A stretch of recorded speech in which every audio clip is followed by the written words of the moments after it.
আগামীকাল আমি আবার বাংলাদেশে ফেরত যাবো ইনশাআল্লাহ।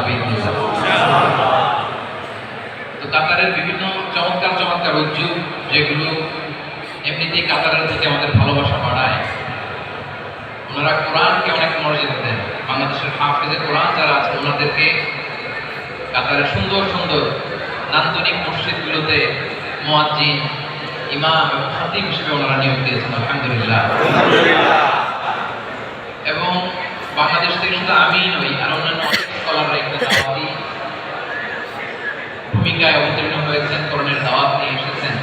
আমরা কামনা করি যে এই দাওয়াতের ধারাবাহিকতা ভবিষ্যতে অব্যাহত থাকবে ইনশাআল্লাহ। আমরা কাতারের আওকাফ এবং ধর্ম মন্ত্রণালয়কে অন্তরের অন্তঃস্থল থেকে শুভেচ্ছা জানাই।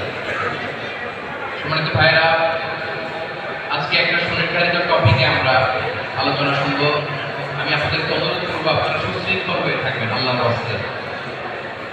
বাংলাদেশে আপনারা জানেন গত বছর 8 বিভাগে 8টা তাফসীর প্রোগ্রাম করেছে। এক তাফসীর প্রোগ্রামে 3 দিন আগে থেকে লোকজন চলে আসছে। এখন দেশের বাইরে কাতারেও যদি এরকম বিশৃঙ্খলা হয়, তাহলে তো দেশে বিদেশে সব জায়গায় আমাদের প্রোগ্রাম বন্ধ করে দেবে। বলবে যে না, এই আলোচক কোথাও গেলে বিশৃঙ্খলা হয়, এই আলোচক কোথায় গেলে লক্ষ লক্ষ মানুষের ঝামেলা হয়। আমরা কি চাই যে আমাদের এই বিশৃঙ্খলার কারণে কোরআনের মাহফিলগুলো বন্ধ হয়ে যাক? আল্লাহর ওয়াস্তে একটু দায়িত্বশীল আচরণ করুন। মোবাইলে ছবি তোলা, ভিডিও করাতে ব্যস্ত হয়ে না পরে আমার দিকে তাকান।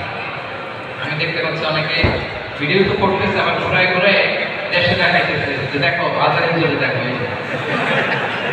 কয়েকজনকে দেখলাম লাইভ একেবারে ভাবিলে দেখাইতেছে, দেখো দেখো এই দেখো কোথায় আসছে।